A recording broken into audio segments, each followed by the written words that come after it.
Good morning again, everybody. I am Marshette Turner. I serve as the director of the Houston Minority Business Development Agency, and we are delighted to be here with our partners from Arvo Realty, Mr. Ed Ryland and his crew.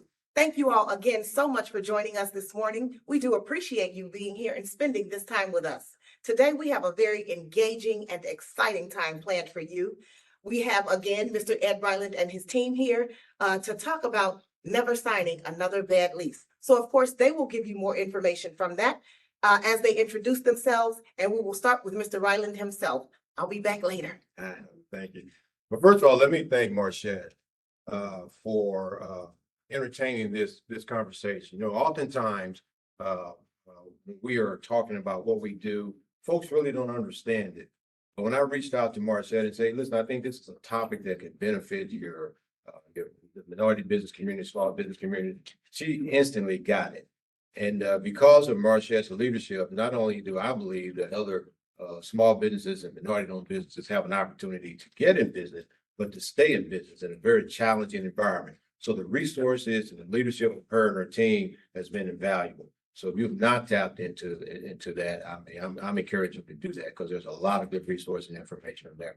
And then I'll turn it over to Tiffany to introduce and navigate. But I want you guys are the first to get this information. You know, we deal with a lot of corporations, government entities, and both of those organizations have in-house commercial real estate professionals to help them navigate through their commercial real estate challenges and opportunities. And we thought a lot about that. We said, you know, the small business community is probably the only group that do not have their own in-house real estate advisors or real estate team. So they're left out there to fend themselves. And so this year, our team and I sat down and we thought about, you know what, we're going to create and develop Arvo Small Business, where it is specifically focused on the issues of the small business community. So you are the first to see our new division, which is Arvo Small Business. And we're going to be focusing on issues impacting the small business community so that just like the major corporations and the government entities who have those in-house real estate professionals to help them navigate through all of those challenging commercial real estate terms, we're going to be bringing to you resources that would help the small business community. So any of you guys who are in the industry or if you're a small business, stay tuned for more. Tiffany is the VP of that division, and that she's going to be bringing a lot of valuable information. So with that, Arvo Small Business, right size commercial real estate solutions. Because sometimes people think they're too small to have the type of support and the expertise that you need to navigate through commercial real estate. So we're telling the small business community that we're here for you, and we're going to make sure that you get the same type of service that a major corporation or government entity will get when you have a commercial real estate need. Tiffany? Thank you, and good morning to everyone online and here in the room with us. So house rules, just want to set that first. Get a pen and paper if you don't have one. If you have your cell phone, grab that because we're going to be dropping a lot of information and a lot of knowledge. We want to make sure that you're able to capture it. And of course, we are your resources today. And if you need us beyond today, we're going to be here for you as well. We're not going to make you an expert. That's not our goal today. But our goal really is to provide you with the knowledge and at least the ability and the expertise to be able to know what questions to ask. So don't be afraid to ask any questions. Don't be afraid to jot them down. Again, our team is here and in the room as well if you have any additional questions afterwards. So I'm going to start by introducing our guests, our panel up here. Well, you all's guests, my team.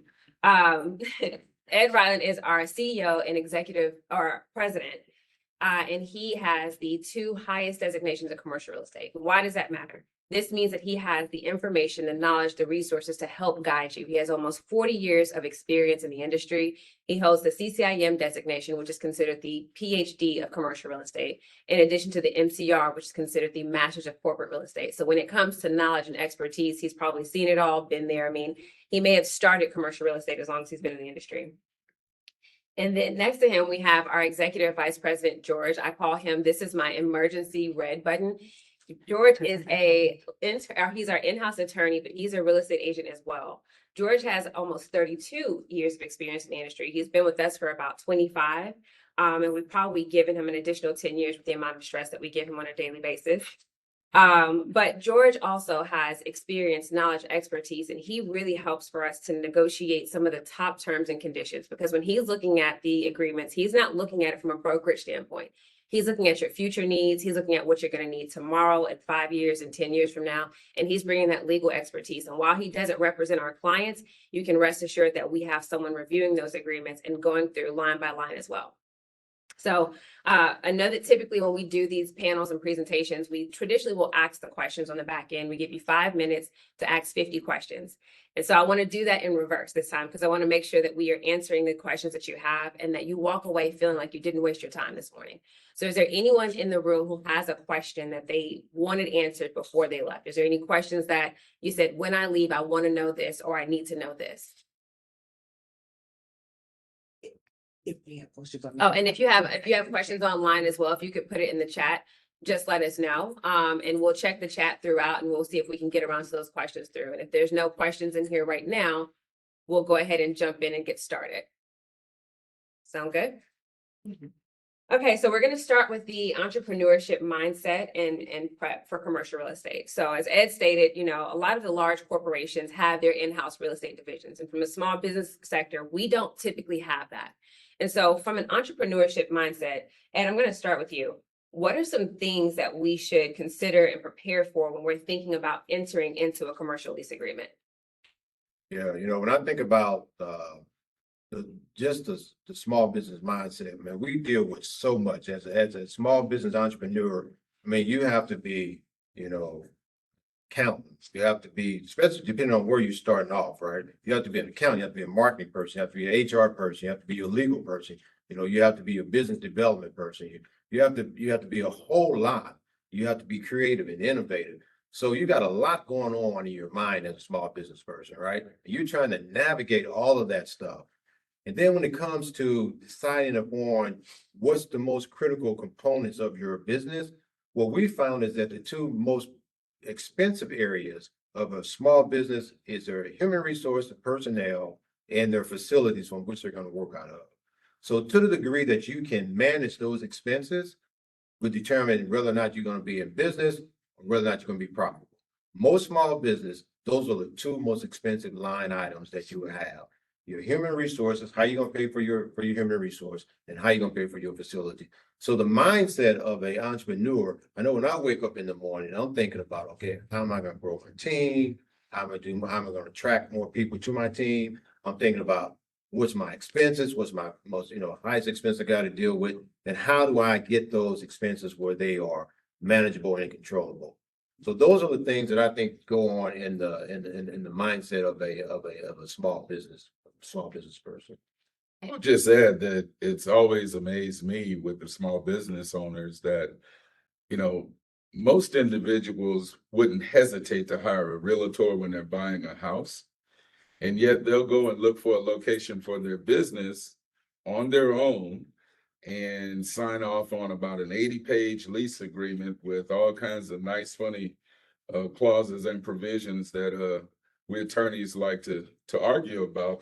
And they'll do it without any representation whatsoever. And then 2 years in, when there's a conflict, then we wonder what happened. And so one of the things I want to remind small businesses of in terms of preparation and the real estate mindset is hire a commercial real estate professional to assist you with your site selection. Not necessarily hire someone that's in that field of commercial real estate to represent your needs, because it's a totally different environment. When you buy a house, you got nice little protective items like the Deceptive Trade Practices Act and the 3-day right of rescission where you can get out of a deal within 72 hours. Not in commercial real estate. It's the wild, wild west. In fact, it'll specifically say that Deceptive Trade Act practices doesn't apply to this agreement. And so you're really, out there, and you can really find yourself in jeopardy if you don't surround yourself with the proper professionals with expertise. Now, you may guide the parameters of the search, guide what area that you're interested in and what type of facility that you want to find your business in, but let the experts help you land well, if you will. Think about it this way too. You're about to enter into a business relationship with that landlord, 3 to 5 years or more. And so you don't want to anger the landlord by you being the spokesperson that presses for the most, presses for the most favorable terms on your side. So having professionals engaged to help you also allows you to have an advocate out front who can do the heavy lifting for you, and you get to take the high road and start out with good client relations with your landlord. And I would just say one other thing on that. I mean, we're, as entrepreneurs, small business people, we're too busy to do all these things by ourselves, right? And what I found is that the busier I am, I make mistakes. I make faster decisions that I would have slowed down on if I had more time to do it. Yeah. But since I got so much stuff I got to do, I got to do this, got to do this, got to do that. Then I got to do this lease deal. I got to find this property. So I don't give it enough time as a small business person. And by doing that, I think we end up making some mistakes that we regret in it. So this is the first time I've ever heard George say it's okay for the commercial real estate agents to be the bad cops as we're advocating for our clients. So, I mean, that's good. But George, I want to go back to something you touched on a little bit. As entrepreneurs, I know that, we are some of the most creative, innovative people, and we like to get stuff done. And that often brings the DIY mentality, the do it yourself. And so, I really want you guys to, talk about what are some of the pros and some of the cons of doing this commercial real estate yourself. I mean, if you ask me, I would say there are no pros to going out and calling on the signs, but maybe, you two have some additional ideas on that. But what are some of the pros and cons of going around driving and looking at the signs and calling the numbers on the signs? Well, there are very few pros, in my opinion. I think one of the only ones that comes top of mind is that you get a real flavor of what the cost might be. You can ask the representatives of the buildings what their asking prices are. You can start setting your preliminary budgets, but I wouldn't go so far as to start negotiating with them before hiring professionals, as I said earlier. I mean, think about it. In every lease that I review, and I've reviewed hundreds, maybe thousands, there are about 9 to 10 terms in every lease agreement, I feel, that may not have numerals in it or dollars in them, but they have financial consequences or financial jeopardy. Okay. And you're not trained in that area. You're starting a business in this industry or in that field. And that's what you're expert in. Stay with your fastball and let others that are working in this particular industry help guide you to the proper balance in your agreements. So I would say getting a good feel for, maybe what the rate environment is so that you can do some preliminary budget planning. You might also be able to see some of the variances from different locations that you drive around. But as Ed said earlier, as a business person, you got a lot of things to do. And driving around different areas probably isn't the highest and best use of your time. When I think about the pros and cons, what I try to do is let me take myself out of the commercial real estate role and put myself in the shoes of that entrepreneur that's doing it. What would be the pros to that? One is, I think for me, maybe I think I can get a better deal. Maybe I think that I'll spend more time on it and I'll do a better job. Maybe I have time to do it. So all those pros to doing it. So those are the things I would think, you may consider potentially as being the pros to doing it yourself. Maybe I get a better deal. Maybe I have time to look, more than what I think, my commercial real estate professional is going to look for me. And maybe I like doing it. Maybe I want to understand it better. But the cons on that is if you're going to be signing a long-term lease agreement, it's not just the monthly payment that you're committing to. You're committing to thousands, if not hundreds of thousands of dollars. So when you aggregate out the total commission that you're going to be paying and be obligated for on that deal, it's not a small dollar amount. So the biggest con to me is your financial challenge and also your business operation challenge as a result of you doing it on your own. And might I add, you're mostly going to engage with commercial real estate professionals that represent those properties and represent those landlords. So even though you're representing yourself, you're going to be dealing with and negotiating with someone trained such as we are. So do you really want to bring a pocket knife to a gunfight? You know, it kind of reminds me of once when I thought I really scored a good deal on this car. And I just knew based on my lawyer negotiating skills, I really had this guy in a vice and I had him right where I wanted him. And so when they were dealer prepping my car to come out and me to drive it home, I sidled up next to him and I said, I got you, didn't I? How did I do? And he said, you know, in your lifetime, you might buy, what, 5, 6 cars? He said, if I don't sell that many per month, I'm fired. How well do you think you did? And that's what I think about when people do it yourself in this area. Absolutely. And, you know, one of the things that you guys have both touched on when it comes down to doing it yourself is some of the financial implications that it has. Along those lines, what are some of the financial preparations you should make when considering to get into a lease agreement? What's the rule of thumb? How much money should I walk into this thing having before I even consider moving into a space? You know, I think each business is individual and it's a case by case business, right? So if you're doing a professional service, if you are, you know, maybe an accountant or CPA, you don't have as much perhaps overhead as someone who's manufacturing a product or building something. So the financial things that you should be aware of is, you know, I would have your financial statements that includes your profit and loss statements, your cash balance, balance sheet statements, and cash flow statements. And I will be prepared to present those to the landlord or to the landlord representative. In terms of trying to monitor how much money do I need to have to ensure, number one, that the landlord is going to feel comfortable in accepting me as a tenant, and to ensure that I'll be able to survive once I open the doors. If you're a startup company, then you know you probably want to make sure you have at least 90 days to 120 days, and in some cases a year. So when the landlord look at you, look at your financial condition, then they will know that, hey, when they open up the doors, they'll be able to make it until their business gets up and running. So I would say a minimum of 90 days of expenses covered.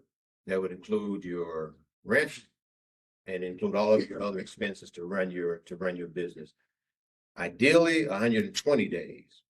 And depending on the type of company that you're running, it may be a year of reserves.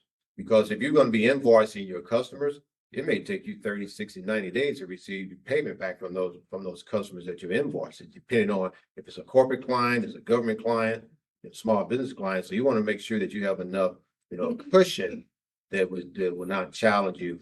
And as I said earlier, the two biggest expenses that you have for a small business that we've noticed over the last 40 years has been your personnel and your facilities, in your office facilities. So if you can cover those, most of the time you can weather some difficult times. And George, you know, we sat on a number of pitches together, and one of the things that I think you speak really well to are the additional costs that we don't consider. We're thinking about rents, we're thinking about, you know, your employees. What are some additional costs associated with the commercial real estate leases that you should consider before you decide to enter into one? I mean, it'll depend upon what sector of commercial real estate you're dealing with, whether you're dealing with retail or whether you're dealing with an office space. But in general, there are several things, as I mentioned earlier, that don't have dollars and cents necessarily in the language, but have dollars and cents implications that you need to prepare for. I would say one recently that's really come into focus sharply is insurance and insurance costs. Commercial liability insurance has really skyrocketed in terms of rate of increase of, say, the last 2 years. Yeah. And so you really have to scrutinize what that landlord is requiring of you make sure he's not requiring of you some one size fits all in terms of these high limits or low deductibles, and what is the nature of the coverage? I mean, even if one of you small businesses are an insurance agent, you don't want to insure the landlord. And so they can overreach with that, and that insurance cost can cause you a lot of, headache in terms of excess costs. When I get a lease agreement, I would have you take that page on the insurance requirements from that lease and email that to your insurance agent. Say, give me a number. How much is this going to cost me a year? Where can I save? Is this a proper limit for me? If your aggregate limit is being asked to be $5 million and, you're one or two man accounting firm, shouldn't it just be $1 million? Sometimes landlords ask for business interruption coverage. Sometimes they ask for key man insurance, depending upon what your entity structure is, not to mention the limits that go with the different ones. So insurance is a big one that you really want to watch, that could cause you a lot of grief in terms of dollars. And then also, a lot of you guys have heard of triple net charges or common area maintenance charges or operating expenses. In the lease, they're going to be bundled into a clause called additional rent. Yeah, well, so on top of my base rental rate, I got these other charge, which is sometimes can be about, 2/3 to almost equal to what your base rent. So it's not everything that you see. Sometimes you have, 1.5 times more in terms of monthly expense than you would notice if you're just looking at a base rental rate. And then with that, we can argue over how those expenses are defined, what should be included, what should be excluded. Is there any hedge I can make on the amount of increase in those expenses on an annual basis? On and on and on. So that you can get that number manageable and predictable and not be subject to surprise. Because guess what? When they'll charge you based upon that estimate for the year, and then they'll reconcile it to actual, usually within the first quarter of the next year. And then if your estimated were lower than your actuals, they're going to want you to adjust to pay up to the actual, and they'll probably only give you about 30 days to do it. So, And that's on top of the next month's rent. And I would just add one other expense that is more and more concerning now, and that's parking expense. Yeah. A lot of times, early in my career, parking was always free. We never talk about parking. Now, parking is a real expense because it could be very expensive. If you're talking about some of these buildings, you're talking $35 to $40 per slot, right? So you get a $35, $40 per employee per month, that can add up. If you got, and then that's just for regular finding your parking spot. If you want to reserve parking spot, you're talking about $75 per slot. So when you are anticipating what your expense is going to be for that property, you may not be talking about parking up front. You may just be talking about what George just talked about, base rates was triple net. But hell, man, for me, unless I'm going to leave my car on the street somewhere, I've got to find a parking spot. So you don't want to overlook that as well. oh, so going back to what you were just talking about, can you negotiate that fee? Because I did see it in my lease agreement and I needed to know about that. The fee itself, the initial rate that they say their operating expenses are, typically you can't negotiate that. But it's really from that point moving forward. Okay, how are we going to define that expense?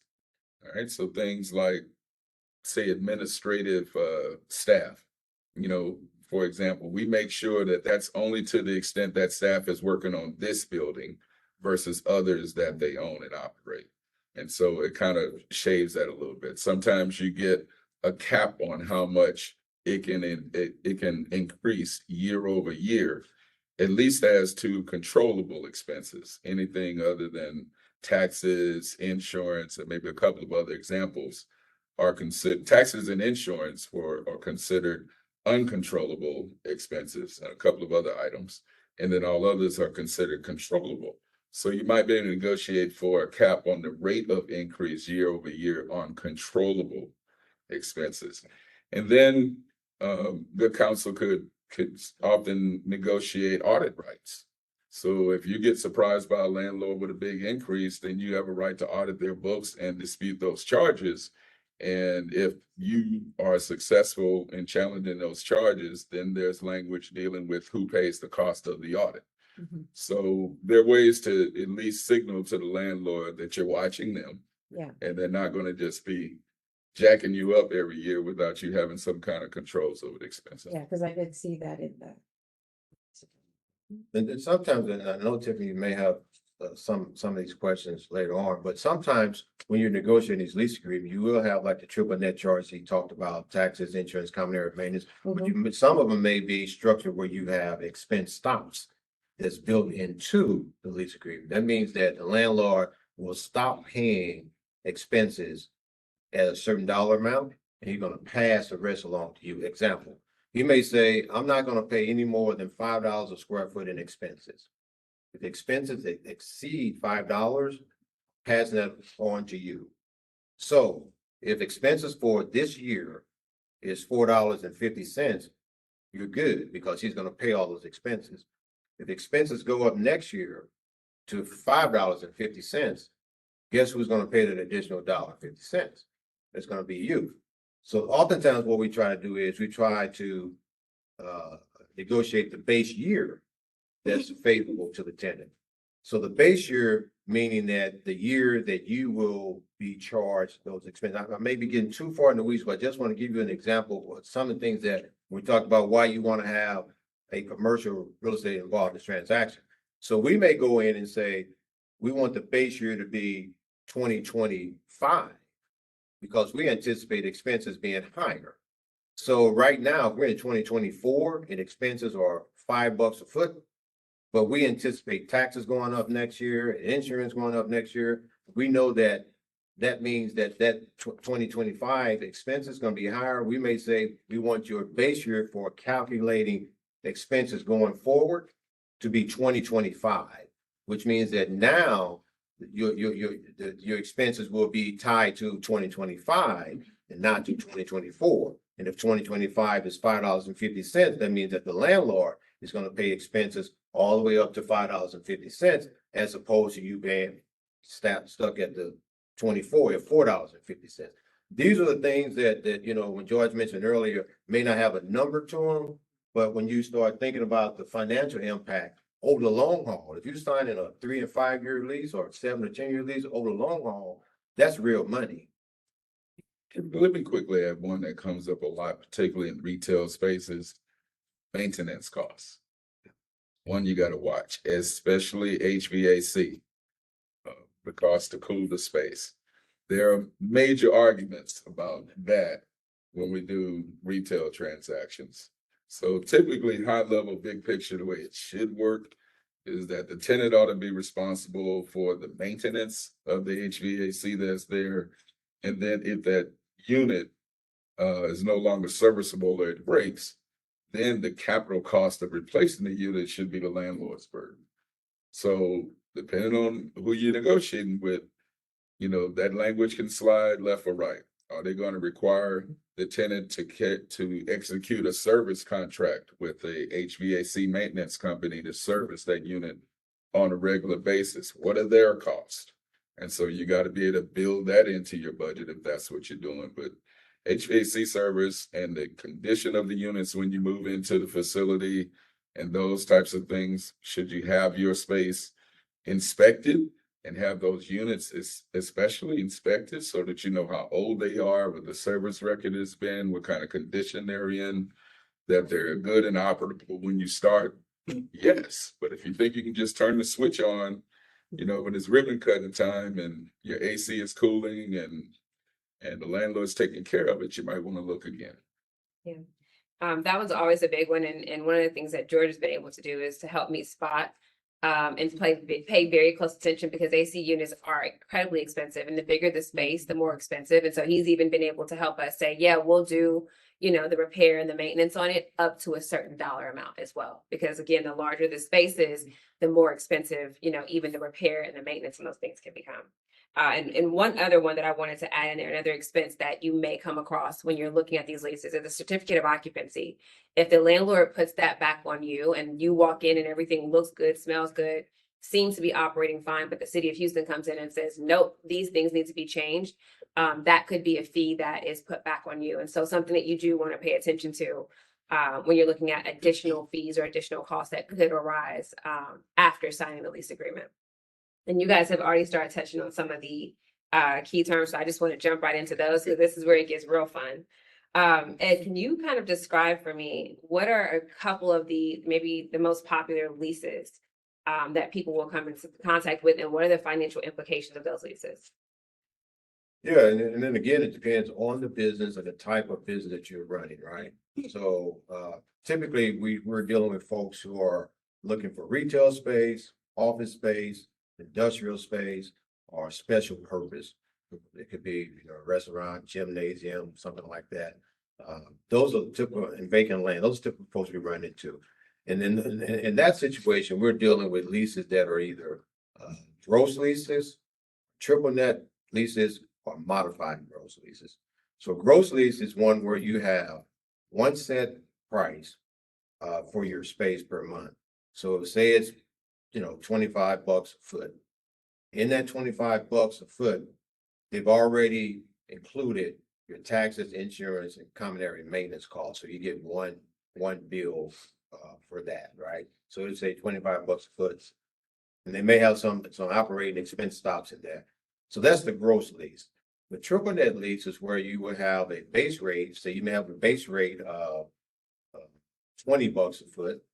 And then you have triple net charges, which includes your taxes, the insurance, and common area maintenance. There may be another $10 a foot. So your all-in cost for that space would be $30 a foot. And what happens each year is they will send you your triple net charges. And if there's any adjustments that need to be made up or down, then they will refund or you will pay them. And most of the time, expenses are not going down, they're going up. So they will pass those expenses along to you. Then the next one is a modified gross lease, where it is somewhat of a gross lease, but it also have, an additional cost. So that's I see a lot of that in industrial space. So you may have a modified gross where you have your base rent and maybe your maintenance fees or something included in that cost. And then you have taxes and insurance that's added on to that. It could be any combination of a modified gross lease. But those are the three different types of lease arrangement we typically see: your gross lease, your triple net, or your modified gross lease. And I want to make sure that we hit some of these other ones that have come up for sure when it comes to small businesses. And one of them is tenant improvement. George, can you tell me what a tenant improvement is? Is it guaranteed that the landlord's going to give me tenant improvement money? How does it work? Do I have to pay for it? Do they pay for it? Can you tell me just a little bit about the tenant improvement? Yes, I mean, that could be the source of a whole nother seminar, but we're gonna try to break it down. So tenant improvement or tenant improvement allowance is a negotiable item in most lease situations. And what that is for is, as a tenant, you see this space, you like it, you like the location, but it's not quite laid out, especially in the interior, the way you want it set up for your business. It's going to cost some money to move that wall and change that door, or take it away from drop ceilings to an open creative concept above, or these types of things that you want for the look and feel of your business. And so who's going to pay that expense to modify that space to suit your needs? Ultimately, the tenant is responsible for that. But as a negotiable item, you can bargain with the landlord for a tenant improvement allowance. So the landlord will contribute an amount towards the cost of modifying the space to suit your needs. So in terms, when Ed mentioned earlier, some of the things you ought to be prepared for in advance, it'd be great if you had an idea of how much it costs to get, your space laid out the way you want it to be. If not, you're doing that when you're going on tours, you're bringing somebody that can give you at least an idea of how much that is, so that the professionals can negotiate for the right amount of tenant improvement allowance from the landlord to hopefully cover the lion's share of that cost. And then it's amortized through the term of the lease. Otherwise, overages are going to be charged to the tenant. Or if your tenant improvement allowance is too low and you still got, doors that you need to hang and, certain wax that you got to have on the floor, that's going to be your cost because it's over your allowance. So it's a negotiable item, but it can be a pretty significant one. Oftentimes, small businesses are franchisees. And one thing that you have to watch and get your franchisor in the loop on what you're doing with your commercial lease negotiations early, because they may have requirements. I've had clients that have had to have their walls painted a certain color, and it wasn't one necessarily that you would see in the Sherman-Williams book of colors. And that extra cost for that grade of paint that was required by the franchisor was going to be paid by that tenant. And so you have to watch those types of things because they dictated some of the improvements that had to go into the space, and we had to work that into the cost calculation. So tenant improvement dollars are a major negotiable item, particularly when you have what we call virgin space or new space, an office building where it's completely slab space, it's first generation. So, low bearing walls and actual outline of your space has to be built out for you. It's attractive because you get it the way you want it, but it can be expensive, especially since the pandemic when construction costs rose as high as 21% over the last 3 or 4 years. And that's a really good point, George. When we're talking about tenant improvement dollars, I've come across businesses and sometimes they're like, hey, I need to get a sofa, a desk, and what does the tenant improvement dollars typically cover? It typically covers like your interior walls, your carpet, your paint, sometimes, drop ceilings, doors to your space, maybe a kitchenette in an office, with your break room and those types of things. If you have, glass partitions in terms of some of your interior offices or your conference room, there's a lot that it could cover. It's really the absolute dollar amount versus the total construction cost that you gotta look at and be prepared for. And how do I know if I'm getting a good TI amount? Is there a way to gauge? I know that it's not guaranteed that I'll get tenant improvement allowance, but if I do, if a landlord offers me, a tenant improvement allowance and it's negotiable, how do I know that I'm getting a fair amount for the space? To the point, if it's completely shell and I have to go in and put bathrooms and plumbing and electrical, and how do I make sure that I'm getting a good rate for the space that I'm entering? Well, commercial real estate professionals can compare that number to other buildings of its type in that submarket. So it's a trend that you can study, just like base rental rates, building to building. Commercial real estate professionals will call on other brokers representing other buildings and say, hey, what are you offering in terms of TI dollars? And they'll compare it to what's on the table in front of you. And they can tell you, hey, you're kind of ahead for a Class B office space that's second generation because this other building was only offering X dollars a square foot. So it's really just a comparative analysis with some of the buildings of its type and age and so forth on what's being offered. So one of the other things that comes up a lot, and when we ask, what's the importance of engaging, commercial real estate agents, and why does it have to be commercial agent, is landlord research discovery. And so, and we had some experience with this recently, and even as earlier this year, to where we were able to help our clients out. What is the importance of landlord research discovery? What is that? Yeah, I think oftentimes we assume that if a landlord has a building, that they're credible, legitimate, trustworthy people, right? And so most of the time that is true. But what we're finding now, more and more, we have to do research and background on the ownership of the building. because sometimes they're tied to illegal activity, or sometimes they're tied to financial challenges that will impact you. We had a conversation with a corporate person who said that, they were ready to sign off on a lease agreement, significant lease agreement, until they started doing background on the ownership of that building. They found out that it was cartel money tied to it, but there's money coming in to buy these office buildings from everywhere. So you have, people investing in office buildings that you don't even know about. So as a tenant, what does that mean to you? That means that, if you sign a lease agreement for that building, you have to live with that ownership through the term of your lease agreement. Unless you got something in there that gives you an out. So you do want to do some background research, and that's part of the service that a commercial estate firm could help you do. Who is the ownership of this building, right?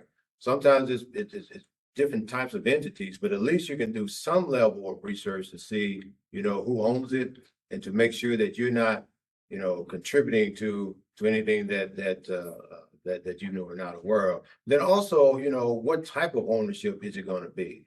You want to make sure that you have an owner that's a good business person, have good financial, stability. But in this market where a lot of office buildings are being given back to the lender, you want to make sure that ownership is sound, because that means that the maintenance of that building is going to be tied to that. If they don't have any money to pay the mortgage and pay the maintenance and all that kind of stuff, the services in that building is going to be compromised. So just understand a little bit more, do a little bit more due diligence on the ownership of that building can help you sleep better at night. Tell us a little bit more about that, because we actually have a client who, the building is being given back to the lender. They've had their lease in that same building 10 years. And now she's all in a quandary because she's like, okay, what do I do? Where do I go? What happens? So tell us more about what that looks like. Yeah. So George has the legal side. I'm gonna tell you from a broker side, it does not mean that it is gonna be a terrible situation, right? Because the lender is gonna take that building back. So if the ownership of that building now can no longer afford it, and they give it back to the lender. The lender has a huge investment in that building, so they want to make sure they preserve it most of the time, and they want to make sure they maintain and keep the tenants, so the tenants can keep paying that cash flow. So I wouldn't get too paranoid behind it. You just want to make sure you know who that lender is, who that lender has assigned to manage that building or take over that building, and make sure that management company is one that that knows what they're doing as well. For the most part, when you sign those lease agreements, you agree that if that building is sold or transferred or whatever, you're gonna honor and keep your lease agreement in place. So in my perspective, I wouldn't panic behind that. I would reach out to, I would review that lease agreement first. And then I would understand, who's going to be the new ownership of that building, who's going to be managing that building, and how does that impact my lease agreement? How does it impact the services I'm going to receive in that building? If things doesn't change, then I don't really care if it's the ownership A or ownership B, as long as, my lease agreement is still intact. And what I signed up for, I'm getting. If they go from having security on site that they promised in the lease agreement to not having one on site, if they go to maintaining and cleaning the office building, cleaning my space, every day, to now cleaning it one day, then there may be some issues there. Yeah, that provision is called a subordination, non-disturbance, and attornment I'm gonna just have. clause. And I had that on my little checklist because they're not always tenant friendly. But in the right instances, the language which would say basically that if the owner sells the property or the mortgage company forecloses on the property, they'll take the property subject to the tenant's lease. So basically they get to stay. But there have been instances where, the drafters of the agreement weren't careful in that particular case, and the new owner had a different investment model in mind and asked the tenants to heck up because he wants to re-tenant the building. So that has to be looked at on a case by case basis. She really does need to call you off, because that's what it is.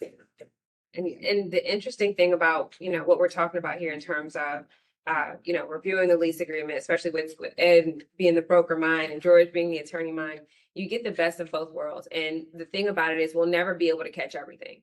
But like we said before, George is the one who projects out 5-10 years. He's asking you, what do you got going on? Where are you at? And so that's the benefit of having a team like this, on your side to help you with your commercial leases. And one of the other things that I wanted to add in relation to the landlord research, it's not just about making sure that you're not contributing to illegal activity. And, as Ed stated, you want to make sure that you're working with someone good. It's also about making sure that landlord is going to treat you right, because when you sign the lease agreement, especially if you're doing it by yourself, they're going to love you, be nice to you, offer you the sun, the stars, and the moon. And the moment that your signature is on the dotted line, they will start to show you exactly who they are and exactly how they are. And that is not every single landlord, but you do have to be mindful. And that's why it is good to have someone who can be bad cop on your behalf, because once they start to show what they have going on, sometimes those landlords will put you in positions that could cost you your business. And you do want to make sure that you understand who you're signing with. This is going to be a 3 to 5 year commitment that you're doing most of the time. You cannot afford to have someone come in and try to, put clauses on you or financial implications on you that will take you out of business. And so these things really are important. We're working with, we've had clients that had to go to litigation before they could even get into the space. And so those are the things that you want to be mindful of when you're looking at the landlord. The same way they're interviewing you and asking you for financials and what is your business and, all of those things, you should be doing a little bit of homework and background on them as well.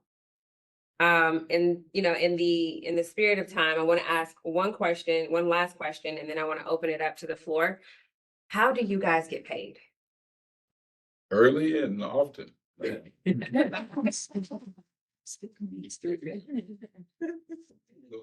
fast. Thank you. I think that's one of the scary points, especially from a small business perspective. We stay away from engaging real estate agents, especially with all this commission talk going on. We are saying, no, listen, I'm scraping up every penny I have just to be able to pay the rent on this thing and make sure that I have enough in savings. So I cannot afford to pay a professional, a team, an attorney, your research team, your admin team. I can't afford that. So how much does it cost to work with a team like this? Man, that did. Yeah. So, this is probably one of the areas where we've done probably the worst job in educating the public and the small business community, right? For major corporations and government entities that I mentioned earlier, they have a paid W-2 staff on board that does all this stuff we've been talking about. For the small business community, they do not have. But the way we get paid is, in most all cases, when we're representing you as a tenant, you don't pay us. The landlord pays us our fee. So almost like buying a house, right? You go out, you want to buy a house, you find an agent that you feel comfortable with, you select that agent. Things are changing a little bit now with this lawsuit that came up, but commercial really have always been this way. You find an agent to help you with that house, they help you with that house, and you don't pay them anything. They get paid by the seller or by the landlord of that house. It's the same way with commercial real estate, right? So you find the most qualified commercial real estate professional to help you. And in most all cases, the landlord has already kind of factored in the fact that, hey, I'm going to pay a commission, because he wants to bring as much attention to that building as possible. So he wants all of us that are commercial real estate folks bringing him tenants to potentially lease space in that building. So they have already factored in the fact that we're going to pay a commission for helping them bring a tenant. Now, in those instances where the landlord has said, hey, I'm 99% full, I don't need to pay a broker, I'm not going to pay a broker. If your tenant wants to be in this building, that tenant has to pay you. In that case, we will come to you and say, hey, we have a building that we think fits your selection criteria. However, the landlord is not willing to pay us our commission. This is what our commission would be. If you're willing to pay that commission, then we're willing to continue to work with you on that particular building, right? So, but in most all instances, I don't think I've come across any, maybe 1 or 2 in 40 years where the landlord has not agreed to pay our our commission because they recognize the value that we bring to the table. You know, first of all, you know, they know that when you get an 80-page agreement in front of you, it's going to be overwhelming and intimidating. And so oftentimes they know that we can help work through that process and get you to an acceptable. Yeah, and we had recently a question from a client who asked us that if the landlord doesn't pay our commission, do they pass the savings on to them? So meaning when you go out there and do it yourself, and you don't have a team behind you, does the commission savings that the landlord enjoys flow back into your deal? Almost universally not. Because as Ed said, you know, they've already budgeted commission cost into the spreadsheet on that particular building. And they've already projected that they're going to have to pay it because they know they want the brokerage community to bring potential tenants there.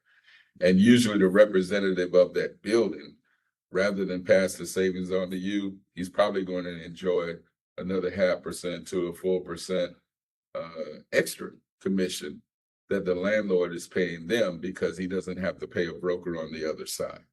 So it's not going to go into a lower base rental rate for you. It's not going to give you an extra abated month of rent or anything of that nature. It's going to flow back to the owner's bottom line. So why don't more landlords say to their tenants, well, you can work with you know, a commercial real estate broker and we will pay the fee? That's a great question. I'm gonna tell you why I think that doesn't happen. Because the landlords and the representatives for the landlord, their fiduciary responsibility is for that building and that landlord. So that means that I'm gonna be extremely nice to you. I'm gonna talk, you know, treat you very, very well. But my job is to get the best terms and conditions for my landlord at that building. So I'm not gonna be fighting to reduce your rate. I'm not gonna be fighting to give you more TI allowance. I'm not gonna be fighting to give you any abated rent. You know, I'm trying to do everything I can to give you a deal that you, like George using this car example, that you feel good about. But my job is to make sure that I'm getting the best terms and conditions for this building and landlord. So I'm not gonna be so willing to say, hey, go out and bring in a broker, because you know that that broker is going to be working on your behalf for you. A lot of times what we run into is that an entrepreneur on the do-it-yourself, you know, mission will contact the landlord representatives. They'll go and tour the properties with the landlord representatives. They'll start even negotiating a non-binding letter of intent on some early principal business terms and conditions. Then they feel the gravity of what they're doing, feel like they're over their head, and they'll call us or call a commercial real estate professional. In that instance, you can run into problems getting the tenant representative's commission paid because the landlord's representative is saying, look, I've gotten this tenant all the way to this particular point. What value are you adding? I've known this potential tenant. I've toured with them. We've talked terms. I've had my space planner come out and give them layouts. What are you bringing to the table? I'm not going to pay you full commission. So you will run into that stumbling block oftentimes when an entrepreneur is doing an appreciable portion of the work on their own and then turns to a commercial real estate professional to save the day. And never sign another bad lease. I know that that's the title of this session, but the way that it came up was calling on lease renewals. I know that we've been talking about brand new leases, but this applies to lease renewals as well. If you're already in a lease agreement and you find yourself looking to come up on your lease renewal term, what we can do is, again, if we get in there early, we can help you to identify opportunities that will either be better for you and or help you to start negotiating early with the landlord, because there's also opportunities for you. I know that sometimes we think, well, they're going to present us with a new renewal. It's going to be an increase for the next 3 to 5 years. I'll just sign off on it and move on. Well, there could be additional incentives in that. It could be some additional abated rent. There could be some, landlords work if they're willing to throw into that. And so you can also reach out to us if you are in the process of renewing your space or, considering relocating. If you can't renew there, this is also another perfect time to reach out to a commercial real estate agent to see if they can assist you. Yeah, what I would tell renewals is this: most all the time, for some reason, we get busy as small business owners and we don't recognize that that lease is about to expire. So 30 days before the lease is about to expire, you get a call from the landlord saying, hey, we want to talk to you about renewing your lease. Well, 30 days puts you in sort of a bind, right? If you wanted to go out and look at other spaces to have some leverage on negotiating, you don't have a whole lot of time to do it. And the landlord knows that, right? So now you got 30 days to try to renew that lease agreement. If you don't renew it in 30 days, you go into this holdover period, which in many cases could be 1.5 times or twice as much as you're paying on a monthly basis. So now you're in a situation, yeah. So now you're in a situation where you're saying, okay, I'm in this holdover period. I gotta do something. So you are under the gun to negotiate on the terms and conditions of that landlord, as opposed to getting 6 months out ahead of that thing and saying, hey guys, I'm thinking about, can you take a look at my lease agreement, see what it is? Is there anything else in the market I should be looking at? So give yourself enough time, right? So you can explore other options, so you can come back and have more leverage, but at least have 6 months or so where you can start talking to the landlord in advance. So he knows that, hey, listen, if you don't give me the terms and conditions that I want, I got enough time that I can go out and kind of find, see if there's something else in the market. But that's one thing that happens a lot to small business community, because we just too busy wearing all these different other hats, that we get right to that last 30 days. And we get that phone call. Hey, how you doing, Ed? I'm good. Hey, man, we love you as a tenant. We just want to talk to you about renewing your lease agreement. So I'll send you a renewal agreement, okay? Thank you. Yeah, and that's to the extent that, don't negotiate for renewal rights in your original lease. I mean, that's often a good way to control that whole mechanism, is get a right to renew when you negotiate your initial lease, and try to get as much definition as to how much that's going to cost, or what that extra cost is going to be based upon as possible. In this market right now, a lot of tenants, sophisticated tenants, are really looking at what I call preferential rights and making sure that they have them very closely. By that, I mean rights to renew, rights to expand to adjacent spaces, rights of first refusal, early termination rights, just in case things don't go as planned, rights to surrender portions of their space, under certain conditions. So again, you have to not just be looking at the first 3 to 5 years, but, try to get a bird's eye view of what it's going to look like past that, and be able to negotiate for some control over those conditions. But we have a ton of other things that we could go. That I skipped over 75 of the 100 questions that I had. But I want to make sure again that you all leave with what you needed. So are there any questions in the audience that we can answer before we go? Or in the chat? Question about the fees. Is there a different fee for looking at a new lease and a lease that's being renewed?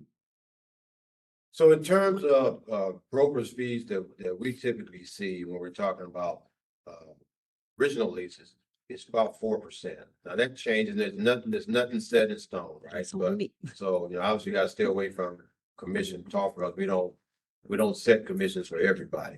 But when you negotiate your commissions, market rates. Renewals oftentimes is around 2% or so. Renewals 2 to 4%. That's kind of often. Oh, Lord. But everything's negotiable. Everything's different case by case, depending on the ownership and depending Gonna on let Tamala read some. And again, that's what the landlord pays the representative, not what you pay your representative. A lot of questions in this chat. If you were gonna give some advice to Okay. maybe small business owner, what documentation would you like to see, or make sure during the name? Let me turn it on. Commercial real estate? And then I need to. What does that package look? Yeah. So I would say, when you're talking about coming in, what we're really looking for is, your competitors. So we're looking for you to have a good idea of what location. This is cold. That's right. We can help with that. So you can know my consumer base is. We want to be able to see, we don't necessarily need to see your whole banking history, but we do want to make He sure is not that here. you're financially Yeah. to move forward and perform. Because at the end of the day, we can make it for anybody, but a landlord only cares about your ability to perform on the lease agreement. In terms of your needs for size and square footage, again, these are things that we can help you with, but when we do our client intake, we simply would send over a client intake form. It's going to ask you, what's your location? What's your square footage, desires? What's your budget desires? In terms of your term, how long of a term do you want to sign? How long of a term are you thinking you want to sign? And then again, having your financials and your business plan, and your business plan doesn't need to be, 75,000 pages. It could be a one pager about what you do, who you service, and all those things. Because what we do is we send out a package. When we go and we submit an offer, if we can send a package to the landlord, it makes it more attractive for them and more attractive for you. So if it's a space that we like and we want to be aggressive on it, we can send over an LOI, your business plan, your financials, and then, this is what we want from the space. And sometimes that helps for us to get quicker responses and get the negotiations going to where they know we are dealing with someone serious who is going to perform and they're going to be a great tenant. So they want you as much as you want the space. But there's a number of different things that we typically ask for. Yeah, if I could say another first start. I was asking about some of those terms that you mentioned. I know you guys have discussed a lot, but like, are there any other clauses? I know you said you had a kind of checklist of things that you wanted to make sure you get through that. Like, as a tenant who's reviewing the lease, what are some of the other things that maybe you didn't get a chance to go through yet that we should be like, hawk-eyed aware of? Or like immediately strike down? I'm gonna let you guys think. But one that jumped out at me was the force majeure. George, I see the eyebrows kind of going up. George talked about that because the pandemic got everybody looked out. Yeah, force majeure, or in layman's terms, acts of God. Right? And so the pandemic was not caused by any mortal man. That qualified as an act of God. And so here I am, 35 years into this profession, and force majeure clause, and up to that point, we're just boilerplate language, like, yeah, labor strikes, lockouts, okay. And then this pandemic comes up, and it's like, oh, we haven't had any real case law on this in like 50 years. So what does this mean? And at the time, governmental entities were determining which were essential businesses and could access their spaces and which were non-essential and had to stay home due to the lockouts. And so if you got sent home due to the lockouts, do you still have to pay rent? While you can't access your space and service your customers. So questions became real. I would say that the law still is unsettled on that point that attorneys Just for the video, yeah. really look at it a little closer now and make sure that, there's safeguards there. So they have a little bit more realistic teeth into them now than they did, 3 or 4 years ago. So yes, you look at acts of God, but yeah, it's hard to answer that question with, a discrete list of things. My philosophy is that you have to look at the lease agreement as a give and take. If I come at them hard on this particular provision, what am I willing to give on in terms of a compromise position on something else that I want, so that I can get the right balance in terms of fairness and bargaining power through this agreement. So you have to look at it in totality. My signal in my earlier comments were like, don't just, skim a lease and say, yeah, base rent is right. Yeah, heard about this additional cost. Yeah, my parking fees are that. Okay, looks like what we talked about inside it. Because there's going to be other language in the balance of those 80 some odd pages that have financial consequences or financial contingencies into them. When I'm working with a client, I look at it as a chess game. I'm trying to think, okay, what's gonna be his next move? What's gonna be, when I present this offer, how are they gonna respond? And what is my response gonna be? What is their gonna say? So I'm really looking at it strategically. Are there any more questions in the room? We have quite a few questions in the chat, and I do want to get to some of those. Okay. So are there any more questions in the room? When you guys help a client get to whatever space, Class A, retail, do you ever help with the construction or TI, or do you give like somebody you recommend? So short answer, we help coordinate all that. We work, we can help coordinate all of that. Okay. So one of the questions we have here in the chat, it says that we're currently in a 5-year lease that charges us thousands in property taxes yearly, in addition to increasing CAM, and other taxes. How can we get out of this without hurting our credit? Well, first of all, make sure that the property taxes that you're paying are pro rata to your percentage of ownership versus the size of the entire building or retail center. Okay, so it should only be charging you your pro rata share of those property taxes, and they should be consumed within the definition of CAM. So it's a matter of definition on that part.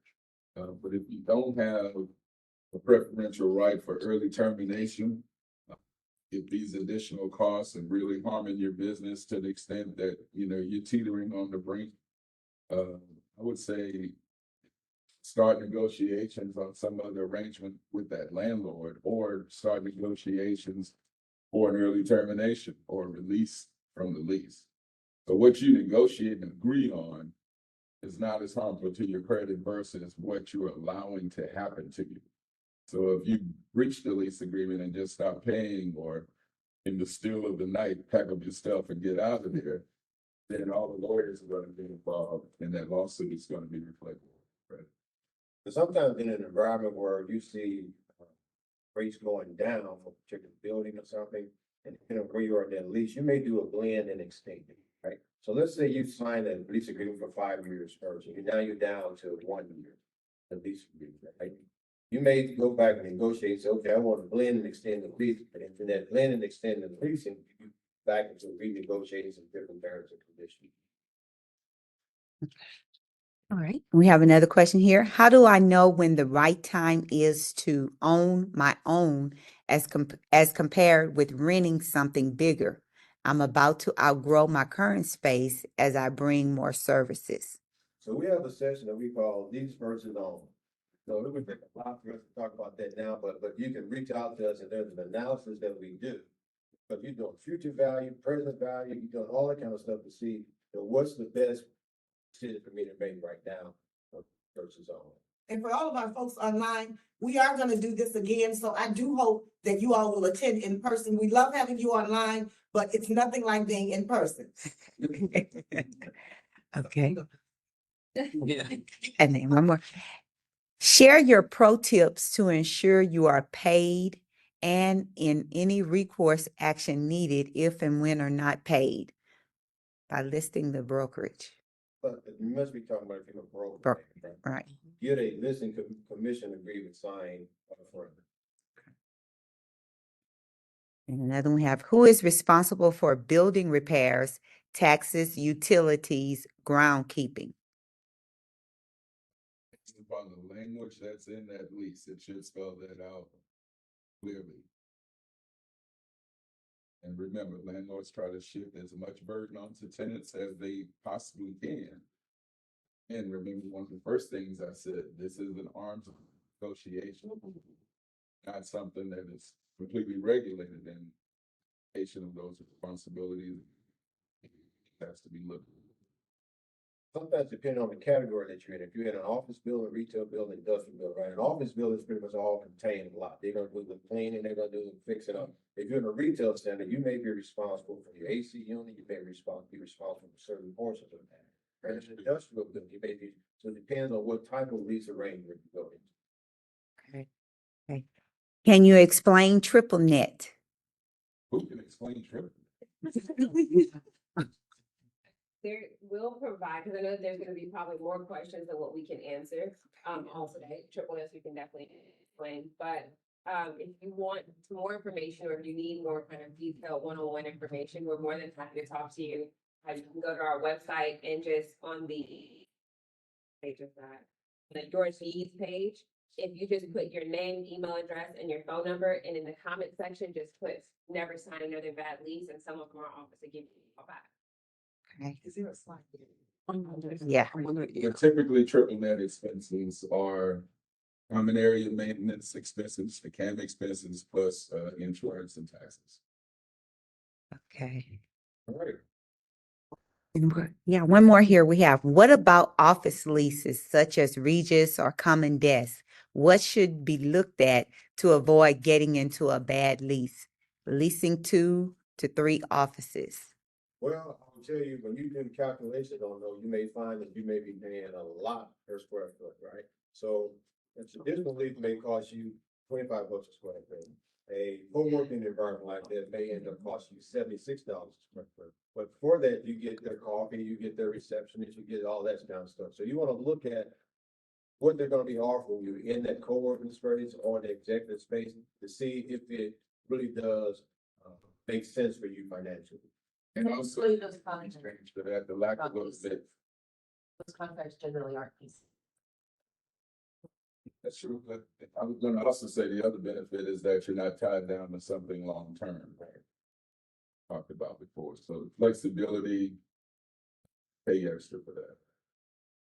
Let me ask a question. If a small business can't afford to own their own space, is it better for them to just buy their own space? Now, of course, a lot comes with that as well. But is it better for them to purchase the space outright?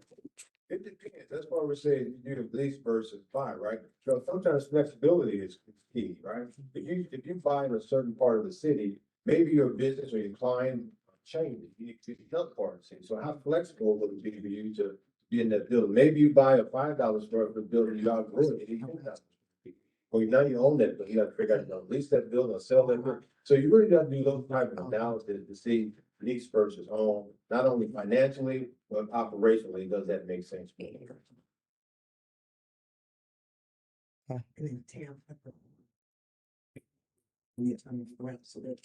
They can see it, okay, yeah. Will we send out an email for those who are registering for this? And we can send out an email and that way you all can have all of our contact information. I know that it's a lot of information to kind of take in. And there's a lot more. I got 4 pages up here, Dr. Bell, but if you all have any questions related to, your contract, especially this renewal, whatever the case may be, please do feel free to give us a call. Okay. The small business division was created so that we could be sometimes commercial real estate advisors. So anything you want We have some Arvo people in the audience. Franco here is part of our team. Sean back there is part of our team. Larry's back there is part of our team. So if you guys are floating around, be sure to get their contact information and any of us would be happy to.